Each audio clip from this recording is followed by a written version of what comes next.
سيد الأنبياء والمرسلين وعلى آله وصحبه أجمعين. أما بعد فأعوذ بالله من الشيطان الرجيم. بسم الله الرحمن الرحيم. اهدنا الصراط المستقيم صراط الذين أنعمت عليهم غير المغضوب عليهم ولا الضالين. أو كما قال عليه الصلاة والسلام: لو كان نبي بعدي لكان عمر. صدق الله العظيم وصدق رسوله النبي الكريم، ونحن على ذلك من الشاهدين والشاكرين، والحمد لله رب العالمين. اللهم صل على سيدنا محمد في أول كلامنا. اللهم صل على سيدنا محمد في أوسط كلامنا. اللهم صل على سيدنا محمد في آخر كلامنا. صدق الله العظيم. محترم بزرگوں اور دوستوں، اللہ رب العزت کا بے انتہا شکر ہے کہ اللہ تعالیٰ نے ہمیں آج جمعے کی نسبت سے جمع فرمایا، کچھ باتیں سننے اور سنانے کی توفیق عطا فرمایا۔ آپ حضرات کو بخوبی یہ جاننا چاہیے کہ آج پہلی تاریخ ہے، محرم الحرام کی ایک تاریخ ہے۔ آپ حضرات نے گزشتہ ہفتہ، اس سے پہلے ہفتہ محرم الحرام کی نسبت سے، ہجری تاریخ کی نسبت سے، ہجری تاریخ کس کی طرف منسوب ہے اور اس کے پیچھے کیا واقعہ ہے، آپ نے اس کو سنا۔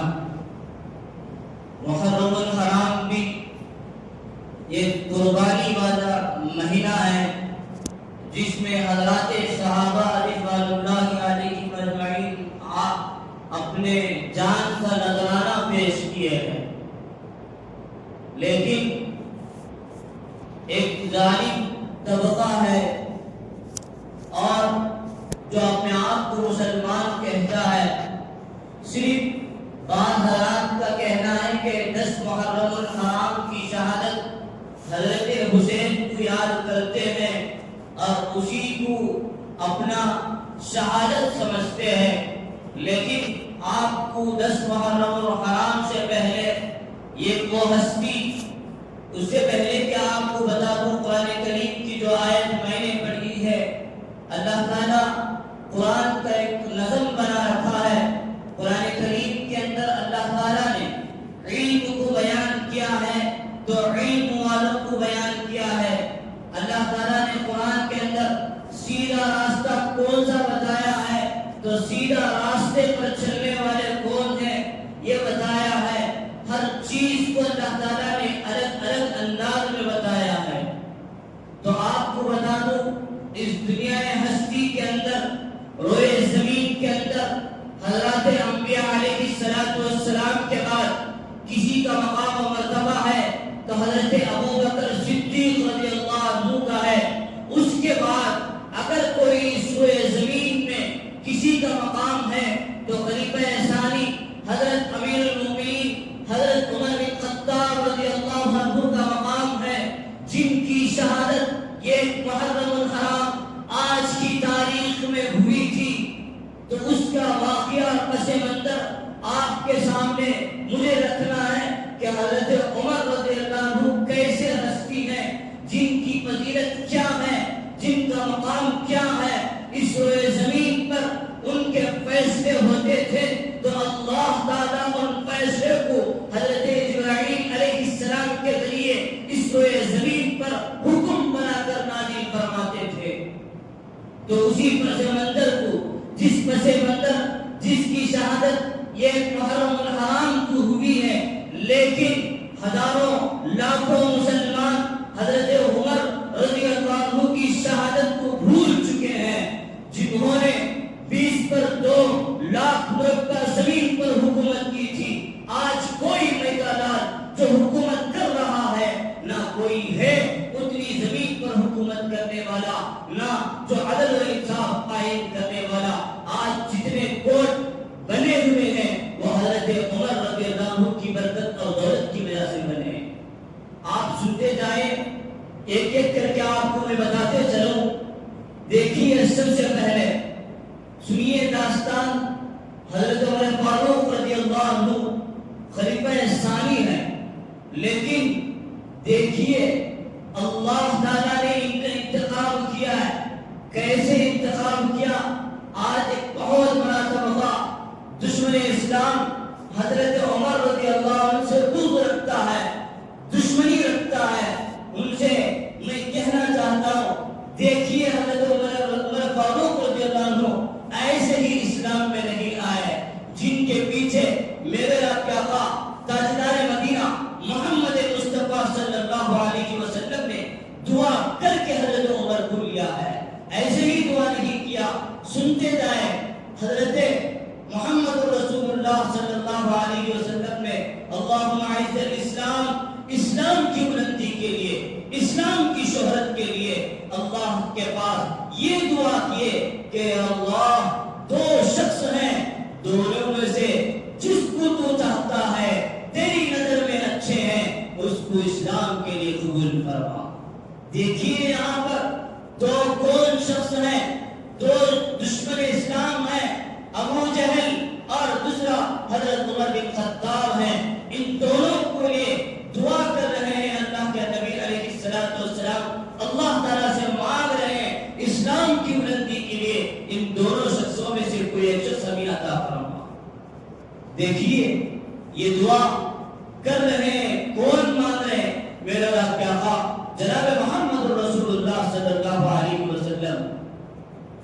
دار الندوہ مکہ المکرمہ میں دشمن اسلام کا ہائی کورٹ ہوتا تھا جس میں بیٹھ کر دشمن اسلام میٹنگ کیا کرتے تھے کہ میٹنگ کہ کیسے اسلام کو ختم کیا جائے، نعوذ باللہ نبی کو کیسے قتل کیا جائے، اس پر میٹنگ ہوتی تھی. تو دیکھیے حضرت عمر بن خطاب رضی اللہ عنہ اسلام لانے سے پہلے دار الندوہ دشمن اسلام کا جہاں اڈا ہوتا تھا اس اڈے میں میٹنگ ہو رہی ہے کہ میٹنگ یہ ہو رہی ہے کہ آپ بتاؤ کون محمد کو ختم کر کے لائے، سر لائے گا ختم کر کے. جو سر لائے گا اس کے لیے 100 اونٹ انعام میں دے جائیں گے. آج کے حساب سے نہیں ہے، اس زمانے کے عربستان کے جہاز اور کشتی ہیں وہ اونٹ معمولی نہیں ہے، 100 اونٹ. لیکن سب کی نظریں کس پر جاتی ہے؟ وہ دار الندوہ میں ابو جہل جو سردار تھا وہاں بیٹھ کر ابو لہب، ابو شیبہ یہ تمام لوگ بیٹھے ہیں، مشورہ ہو رہا ہے کون جا کر محمد کا سر لے کر آئے گا. تو سب کی نظر حضرت عمر بن خطاب پر جاتی ہے اور فرماتے ہیں عمر ہی ایسے بہادر ہستی ہیں جو یہ کام کر سکتے ہیں. سب کی نظر حضرت عمر بن خطاب پر پڑھی. جیسے ہی اس اعلان کو لے کر حضرت عمر نے اس حکم کو لے کر ایمان قبول کرنے سے پہلے نکلے ہیں کہ جا کر محمد رسول اللہ صلی اللہ علیہ وسلم کا سر لے لیں. لیکن درمیان میں واقعہ یہ پیش آتا ہے کہ ایک شخص ملتا ہے حضرت عمر سے کہ آپ کہاں جا رہے ہیں اور کس جگہ جا رہے ہیں. تو حضرت عمر سے جیسے ہی سوال ہوا تو حضرت عمر میں تلوار لے کر جا رہے تھے، فرمایا کہ محمد کا سر لینے جا رہا. اسی درمیان وہ صاحب کہنے لگا آپ کہاں جا رہے ہیں؟ پہلے اپنے رشتہ داری میں دیکھ لیں، آپ کے بہن اور بہنوی کے گھر میں جا کر دیکھیں وہ ایمان قبول کر چکے ہیں، اور ان کے پاس جائیں پہلے ان کا جائزہ لیں پھر جانا نبی کے پاس. تو حضرت عمر بن خطاب رضی اللہ عنہ جاتے ہیں، جاتے ہی دیکھتے ہیں جیسے ہی آہٹ آتی ہے عمر کی پہنچنے کی تو بہن اور بہنوی قرآن کریم کی تلاوت کر رہے تھے. لکھا ہے حدیث مبارکہ کے اندر سورہ طٰہٰ پڑھ رہے تھے. جیسے ہی عمر کی آہٹ سنی تو قرآن کریم کو اٹھا کر چھپا دیا. عمر اندر داخل ہو گئے، تلوار نکالا، بتاؤ تم جو پڑھ رہے تھے نکالو اس کو بتائیے. وہ زور سے کہا تو بہن کہنے لگی ہم دکھائیں گے. پھر اس کے بعد دوسرا جملہ تھا حضرت عمر کا، نرمی سے کہنے لگے کہ بتائیے آپ نے کیا تلاوت کر رکھا تھا، کیا تلاوت کر رہے تھے؟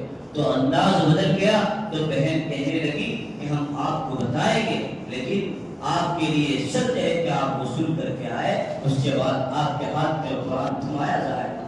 حضرت عمر نے گیا اور جا کر غسل کیا، غسل کرنے کے بعد آ کر دیا گیا سورہ طٰہٰ کی 6 آیت ان کے سامنے دکھائی گئی اور پڑھی گئی، تو حضرت عمر بن خطاب رضی اللہ عنہ نے فرمایا لے چلو، کون ہے وہ محمد جس کے سامنے میں جانا چاہتا ہوں اور ملنا چاہتا ہوں؟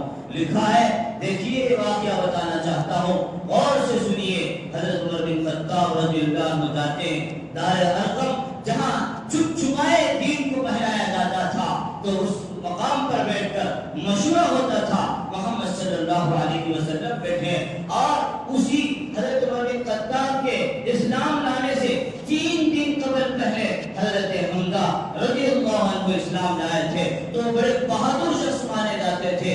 جیسے ہی اللہ کے نبی علیہ السلام کو اطلاع ہو گئی کہ عمر آپ کے دربار میں آ رہا ہے، تو یہ اطلاع ملتے ہی وہاں پر پہنچ گئی بات، تو حضرت حمزہ دائیں جانب بیٹھے تھے، حضرت حمزہ رضی اللہ عنہ اپنے آستین چڑھا کر بیٹھ گئے۔ اب کہنے لگے آنے دو عمر کو، اب دیکھتے ہیں کیا ہوگا۔ حضرت عمر دروازے پر پہنچتے ہیں اور دروازہ کھٹکھٹاتے ہیں، کھٹکھٹاتے ہی حضرت حمزہ رضی اللہ عنہ کا آستین چڑھاتے ہوئے محمد رسول اللہ صلی اللہ علیہ وسلم فرماتے ہیں اے حمزہ آستین اتارو، اب میرا کام ہے، تمہارا کام نہیں، دروازہ کھولو۔ حضرت عمر دروازہ کھولا جاتا ہے، حضرت عمر رضی اللہ عنہ آپ داخل ہو جاتے ہیں۔ داخل ہونے کے بعد مصافحہ کرتے ہیں اور معانقہ کرتے ہیں۔ معانقہ کے بعد دیکھیے قربان جائے حضرت عمر پر، جنہوں نے سر لینے کے لیے گیا تھا محمد کا، لیکن اب گئے ہیں تو محمد کے لیے سر پیش کرنے کے لیے گئے ہیں، محمد کے گود میں سر پیش کر دیے، آپ کے لیے جان قربان ہے۔ تو اس لیے حضرت حمزہ رضی اللہ عنہ فرماتے ہیں جیسے ہی معانقہ ہوا تو حضرت محمد رسول اللہ صلی اللہ علیہ وسلم نے دریافت فرمایا کہ عمر کہاں آئے ہو؟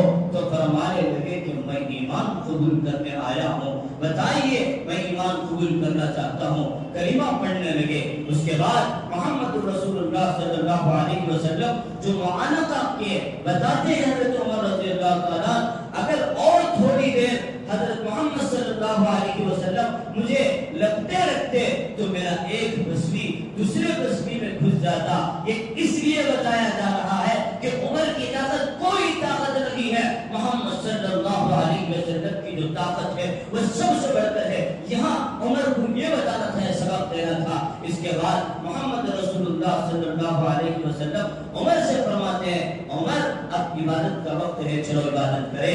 تو فرماتے ہیں اے نبی جی چلیے کعبۃ اللہ میں جا کر عبادت کریں۔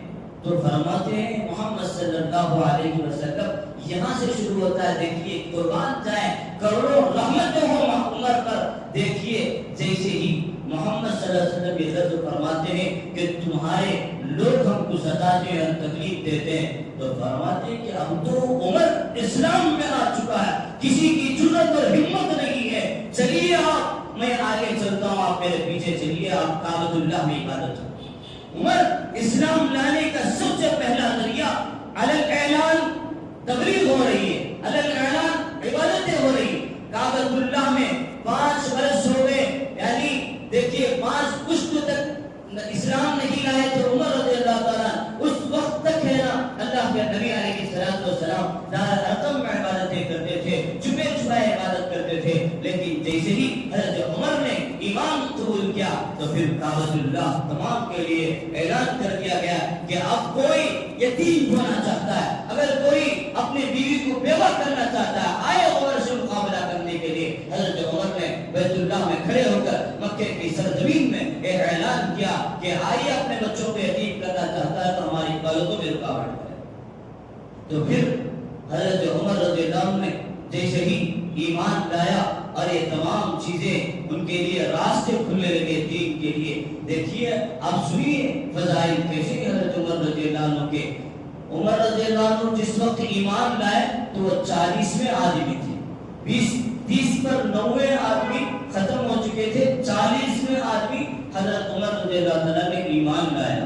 اور نبوت کے 5ویں سال ایمان قبول کیے تھے حضرت عمر رضی اللہ تعالیٰ، لیکن ان کا مقام اور مرتبہ دیکھیے کیسے بڑھ جاتا ہے کہ وقت بہت کم ہے لیکن موضوع ایسے بولتے جائیں تو حضرت عمر کی سوانح حیات چلتی رہے گی لیکن ہماری زندگیاں ختم ہو جائے گی۔ تو دیکھیے جیسے کتنی فضیلت ہے کہ حضرت عمر رضی اللہ تعالیٰ کے بارے میں کہ حضرت عمر رضی اللہ عنہ جب بھی کوئی مشورہ ہوتا، مشورہ زمین پر ہوتے، حضرات صحابہ سے اللہ کے نبی علیہ السلام مشورہ پوچھتے اس سلسلے میں کیا کرنا ہے، تمام صحابہ ایک ہی رائے دیتے، لیکن حضرت عمر جو رائے دیتے وہ رائے وہی کی شکل میں حضرت جبرائیل علیہ السلام قرآن کریم کی آیت بن کر حضرت محمد رسول اللہ صلی اللہ علیہ وسلم کے پاس آ جاتے۔ رائے ایسی تھی، قرآن کے موافق عمر رائے نہیں دیتے تھے، عمر کے رائے کے موافق قرآن اترتا تھا۔ ایسے 22 آیت ایسے ہیں جو عمر کے مشورے پر قرآن اللہ تعالیٰ فیصلہ کر کے زمین پر اتارتے تھے۔ ایسے کئیوں واقعات ہیں۔ مقام ابراہیم جہاں حجاج کرام طواف کرنے کے بعد 2 رکعت نماز پڑھتے ہیں، آپ کے بارے آپ کی آیت بتا دو کہ اللہ کے نبی علیہ السلام طواف کر رہے تھے، حضرت عمر کی خواہش ہوئی کہ رسول اللہ یہاں پر ابراہیم علیہ السلام کے قدم ہے اور یہاں وہ ان کا مقام ہے تو یہاں 2 رکعت نماز پڑھیں، تو حضرت محمد صلی اللہ علیہ وسلم فرمانے لگے یہ کوئی فرض چیز نہیں ہے، آپ کی خواہش ہے تو آپ 2 رکعت ادا کر لیں۔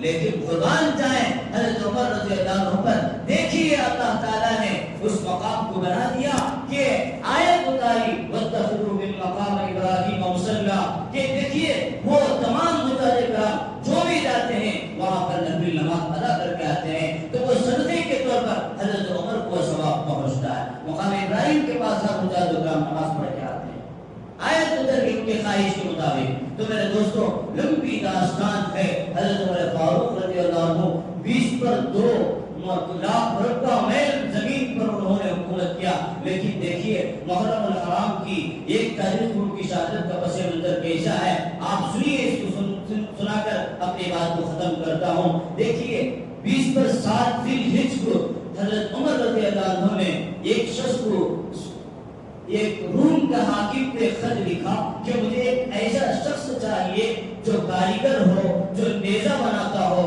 جو ہتھیار بناتا ہو، مجھے ایسے شخص کی ضرورت ہے۔ تو وہاں کے حاکم نے یہ خط لکھا کہ میرے پاس ایک مجوسی غلام ہے جو وہ چیزیں بناتا ہے۔ تو حضرت عمر بن خطاب رضی اللہ عنہ نے فرمایا کہ جاؤ اسی کو بھیجیے، تو اس کو بھیجتے ہیں، وہ آتا ہے، جیسے ہی آیا حضرت عمر بن خطاب رضی اللہ عنہ سے پوچھتے ہیں کہ کیا آپ کیا کام کرتے ہیں، کیا کاریگری کرتے ہیں؟ اس نے کہا میں اچھے سے اچھا نیزہ بناتا ہوں۔ اس نے کہا یہ جملہ کہا میں ایسا نیزہ بناتا ہوں تم کبھی بھی نہیں بھول سکتے، یہ کہہ کر اس نے بات ختم کر دی۔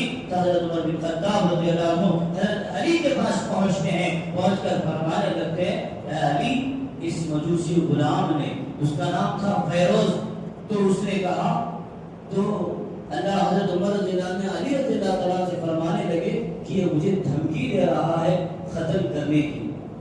یہی پتہ چل گیا تھا حضرت عمر بن خطاب رضی اللہ عنہ کے میرا دشمن ہے، فیروز لولو بن کے اس کا لقب تھا۔ تو اس نے کیا ہے 27 ذی الحجہ کو حضرت عمر بن خطاب رضی اللہ عنہ فجر کی نماز پڑھانے نکل رہے ہیں، فجر کی نماز پڑھانے کے لیے مسلح پر کھڑے ہو گئے اور صفوں کو درست کرنے کے لیے کہا، صفوں کو درست کر دیا گیا۔ صفوں کو درست کرنے کے بعد رکعت اقامت ہو گئی، جیسے ہی تکبیر بانے حضرت عمر بن خطاب رضی اللہ عنہ وہ فیروز لولو مجوسی غلام شخص نے وہیں سے تیر چلایا کہ وہ پہلا تیر حضرت عمر بن خطاب رضی اللہ عنہ کے ناف کے پاس میں لگا، حضرت کو خون بہنا جاری ہو گیا۔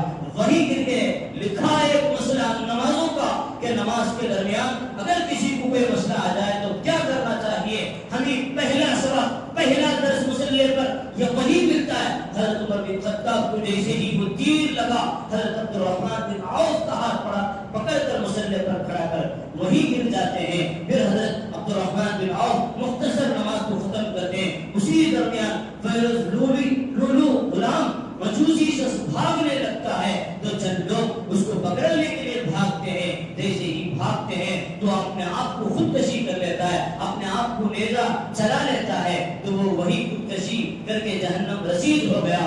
حضرت عمر رضی اللہ تعالیٰ کو نماز کے فارغ کے بعد فوراً اپنے گھر لے گیا، لے جانے کے بعد کمرے میں لٹایا گیا۔ حضرت عمر رضی اللہ تعالیٰ پوچھنے لگے کس نے مجھے تیر چلایا ہے؟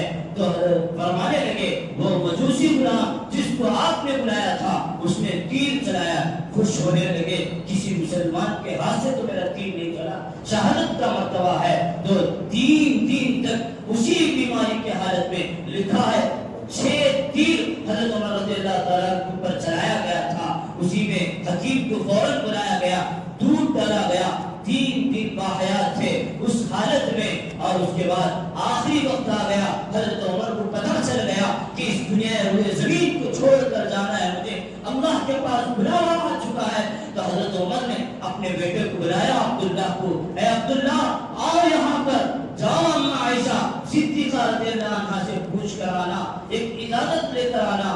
عمر امیر المومنین نہیں کہنا، عمر بھیجے ہی کہنا، جا کر یہ پوچھ کر آنا کہ نبی جی جہاں آرام کر رہے ہیں اسی جگہ پر میں آرام کرنے کی اجازت چاہتا ہوں۔ حضرت عبداللہ بن عمر پہنچتے ہیں، اما عائشہ رو رہی ہے، فرمانے لگے کہ عائشہ ابا جان بھیجے ہیں، عمر بھیجے اجازت لینے کے لیے کہ عمر چاہتے ہیں کہ 2 صاحبین جو آرام کر رہے ہیں ابو بکر عمر ان کے بازو میں آرام کرنے کی اجازت چاہ رہے ہیں۔ اما جان عائشہ صدیقہ رضی اللہ عنہا قربان جائے فرمانے لگتے ہیں جب عمر کی بات آ گئی تو عمر میرے سے سبقت کر گئے، عمر میرے سے ان کا مقام آ گئے۔ میں چاہتی تھی ابا جان اور میرے شوہر کے بازو میں سونے کی میں فکر کر رہی تھی، لیکن جب عمر کی باری آ گئی تو اجازت ہے جائیے۔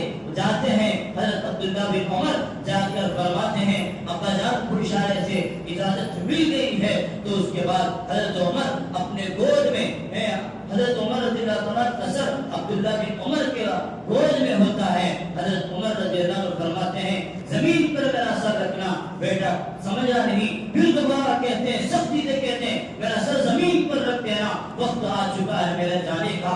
تو زمین پر رکھ دیتے ہیں، وہ اللہ کے پیارے ہو جاتے ہیں۔ یہ جملہ انتقال سے پہلے پھر کہا، میرے شرم میں میرے کہنے پر حضرت عائشہ صدیقہ رضی اللہ عنہا نے اجازت دی ہوگی، لیکن پھر جب میرا جنازہ اٹھایا جائے گا، جنازہ پھر ہم عائشہ صدیقہ کے دربار پر رکھنا، پھر اجازت لے لینا۔ پھر جیسے ہی لے کر کے حضرت عمر بن خطاب رضی اللہ عنہ کا جنازہ کسی کو پتا نہیں تھا، بیٹے کو وصیت کی تھی عبداللہ بن عمر کو کہ وہاں پر رکھا گیا، لوگوں کو کہے کہ رکھیے جنازہ یہاں پر، لوگ پریشان کیا ہے۔ اما عائشہ سے پھر اجازت دیا گیا کہ 2 صاحبین کے درمیان بازو میں سونا چاہتے ہیں عمر، کیا آپ کی طرف سے اجازت ہے؟ تو اجازت دے دی گئی۔ جیسے ہی دربار میں لے گیا اما عائشہ صدیقہ رضی اللہ عنہا کے حجرے کے اندر جہاں میرے رب کے آقا تاجدار مدینہ محمد صلی اللہ علیہ وسلم سو رہے ہیں اور ابو بکر صدیق رضی اللہ عنہ ہیں، وہاں پر لے کر گیا اور وصیت تھی کہ صہیب رضی اللہ عنہ جنازہ نماز پڑھائے، جنازہ نماز پڑھا دیا گیا۔ دیکھیے 2 باتیں آپ کو بتانا ہے۔ وہاں پر پہنچتے ہیں علی رضی اللہ عنہ رونے لگتے ہیں، عمر رضی اللہ تعالیٰ کے جنازے کو دیکھ کر فرماتے ہیں اے عمر تیرے ہی لیے جگہ خالی تھی، کسی کے لائق نہیں تھی، کہ میں سوچتا تھا، میں سمجھتا تھا یہ تیرے ہی لیے جگہ ہوگا، اس لیے کہ جب بھی نبی فرماتے تھے 2 ہم جاتے تھے، 2 ہم ساتھ میرے آتے تھے، 2 میرے ساتھ نکلتے تھے، 2 میرے ساتھ آتے تھے، وہ ابو بکر و عمر تھے۔ ہزاروں بار میں نے اللہ کے نبی کے زبان سے یہ بات سنی ہے۔ اتنا ہی نہیں، بہت سارے فضائل تھے۔ جب آخری وقت تھا اما عائشہ سے اجازت لینے کے بعد حضرت حسین اور حضرت علی رضی اللہ عنہ پہنچتے ہیں آخری وقت میں، اللہ کے حضرت عمر رضی اللہ تعالیٰ کانپنے لگتے ہیں۔ آخری وقت میں عمر رضی اللہ تعالیٰ سے خطاب کرتے ہیں، علی رضی اللہ تعالیٰ پوچھنے لگتے ہیں اے عمر کیا موت کا ڈر ہے؟ دیکھیے قربان جائے حضرت عمر جن کے بارے میں اللہ کے نبی علیہ السلام نے فرمایا میرے بعد اگر کوئی نبی ہوتا عمر ہوتا۔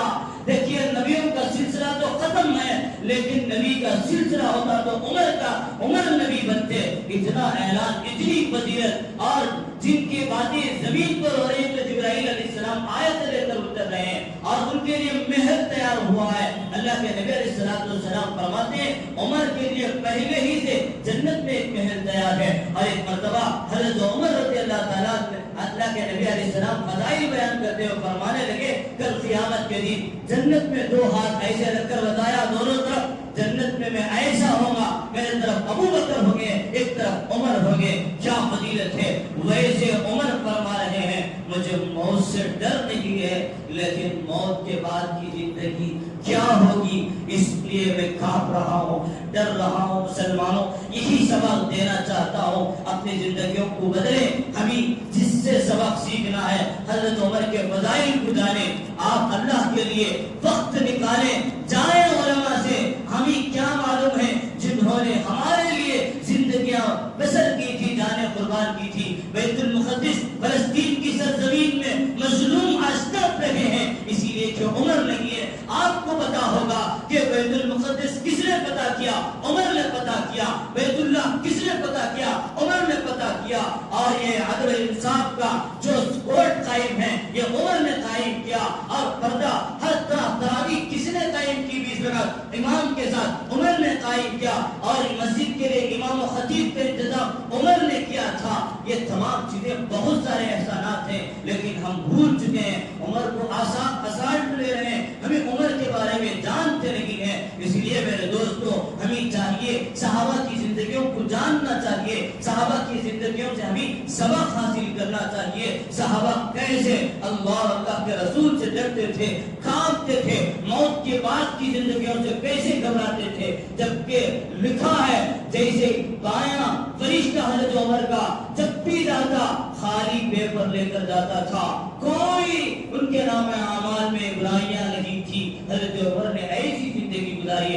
ہماری زندگیاں سوچ کر دیکھیں، آنکھ کھولے تو جھوٹ، آنکھ منہ زبان کھولے تو جھوٹ، اور ہاتھ غلط کاموں میں مبتلا ہے، پیر غلط کاموں میں مبتلا ہے. اللہ کے لیے معاف کرے میرے دوستو، اپنی زندگیوں کو بتائیں. جو وقت ہے کسی کو پتا نہیں کب بھی موت آ سکتی ہے. ہمیں یہی سبق دے رہی ہے حضرت عمر رضی اللہ تعالیٰ کے قصے سے کہ ہمیں موت کی بعد کی زندگیوں کو تیاری کرنا چاہیے، اس کے لیے توشہ تیار کرنا چاہیے. اپنی زندگیوں کو نماز میں، قرآن میں دیکھیے، تیر لگنے کے بعد بھی نماز نہیں چھوڑا. نماز تیروں کے جبکہ چاہیے تھا عبد الرحمن بن عوف کو نماز چھوڑ کر پورے لگ جاتے رہے، لیکن کسی حالت میں نماز معاف نہیں ہے. یہی سبق دیتا ہے. لیکن ہمیں دیکھیے تھوڑے تھوڑے بہانوں میں ہم نماز سے دور ہیں، روزوں سے دور ہیں، قرآن کی تلاوت سے دور ہیں. اللہ معاف کرے. اپنے زندگیوں کو سنت رسول اللہ پر گزاریں. اللہ کے نبی علیہ السلام نے جتنے طور طریقے بتائے اس پر زندگی اللہ تعالیٰ ہم سب کو گزارنے کی توفیق عطا فرمائے. جو کچھ سنا ہے اللہ تعالیٰ ہمیں کہنے سننے سے زیادہ عمل